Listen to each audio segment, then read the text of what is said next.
నమస్తే స్వామి. ఒక భార్యాభర్తలకి ఒక 6 మంది పిల్లలు అంటండి. 5 మంది మగ పిల్లలు, ఒక ఆడపిల్ల అంట. ఆ బిడ్డలందరినీ కూడాను అల్లారు ముద్దుగా పెంచి పెద్ద చదువులు చదివించి ప్రతి ఒక్కరు కూడాను ఉన్నతమైన స్థితిలో ఉండేలాగా ఆ తల్లిదండ్రులు తీర్చిదిద్దుతారంట. ప్రతి ఒక్కరికి పెద్ద పెద్ద ఉద్యోగాలు, పెద్ద పెద్ద ఇల్లులు, సొంత ఇల్లులు అన్నీ ఉన్నాయంట. కానీ బయట ఊర్లలో ఎక్కడ పడి అంటే బతుకు తెరువు రీత్యా చుట్టుపక్కల రాష్ట్రాల్లోనూ బయట దేశాల్లో కూడా ఉన్నారంట. అమ్మాయి కూడా పెళ్లి చేశారు. అమ్మాయి భర్త కూడా పర్వాలేదంట, లక్షణంగానే ఉన్నారు అందరూ కూడాను. ఈ శరీరం ఇప్పటికైనా వెళ్ళిపోవాల్సిందే, అంటే చనిపోవాల్సిందే. కాబట్టి ఆ పెద్ద ఆయన కొద్ది రోజుల తర్వాత చనిపోతాడు. చనిపోయిన తర్వాత 5 మంది కొడుకులు, కూతురు వస్తారు. అందరూ వచ్చిన తర్వాత ఇక దహన సంస్కారాలు చేయాలి కాబట్టి బంధువులందరూ వచ్చేస్తారు. అన్ని కార్యక్రమాలు, దహన సంస్కారాలు స్టార్ట్ చేసే సమయంలో వాళ్ళ స్నేహితుడు ఎక్కడి నుంచో పరిగెత్తుకుంటూ వస్తాడంట. వచ్చి ఆపండి అంటాడంట. ఏమన్నాయన ఎందుకు ఆపమంటున్నావు అని అంటారంట.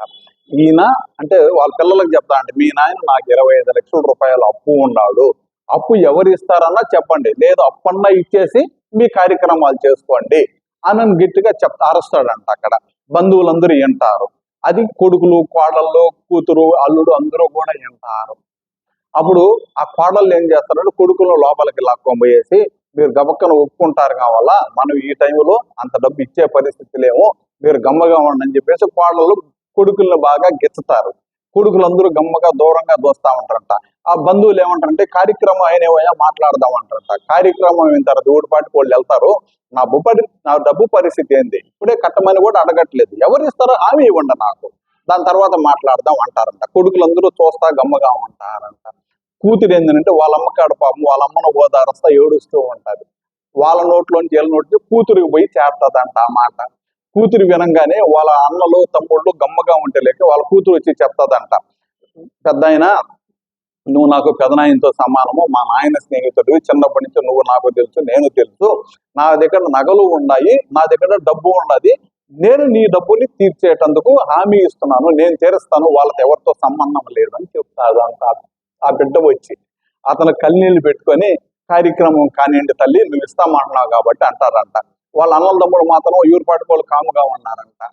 దహన క్రియలన్నీ అయిపోయిన తర్వాత ఆమె ఏం చేస్తుందని అంటే మళ్ళీ 4 రోజుల తర్వాత వాళ్ళ ఇంటికాడ నుంచి నగలన్నీ ఎత్తుకొచ్చి డబ్బు ఎత్తుకొస్తుందనంట. బంధువులందరి సమక్షంలో ఎవరైతే బాకీ ఉన్నాడన్నాడో ఆయన పిలిపించి, ఇదిగో పెద్ద ఆయన, ఈ మా నాయన పెట్టిన నగలేను, ఈ డబ్బు మాత్రం మా ఆయన సంపాదించిన డబ్బు, నా తల్లిదండ్రుల కన్నా గొప్ప ఏమీ కాదు నాకు అని చెప్పేసి ఆ పెద్ద ఆయన చేతికి ఇస్తాదనంట. అప్పుడు ఆ పెద్ద ఆయన ఏం చేస్తాడంటే ఆయన చేతిలో ఒక బాక్స్ ఉంటుందనంట. ఈ నగలన్నీ ఆమెకి ఇచ్చి, అవన్నీ లేదు తల్లి, మీ నాయనకి నేను 25 లక్షలు డబ్బు ఇవ్వాలి, కానీ మీ నాయన నా కాడ ఇచ్చేటప్పుడు ఏం చెప్పాడని అంటే నా కొడుకులు కూతుర్లలో ఎవరు నిజాయితీగా ఉంటారో వాళ్ళకి ఈ డబ్బు ఇవ్వమన్నాడు, నీ అన్నల దమ్ములలో ఎవరు కూడాను ఇట్లా బాకీ ఉండదంటే ఒక్కరు కూడా ముందుకు రాలేదు తల్లి, మేము ఇస్తాము అనేసి, కానీ నువ్వు ఒక్కదానివే నిజాయితీగా నేను కడతాను నా నాయన డబ్బు అని చెప్పి నిజాయితీగా వచ్చి చెప్పావు.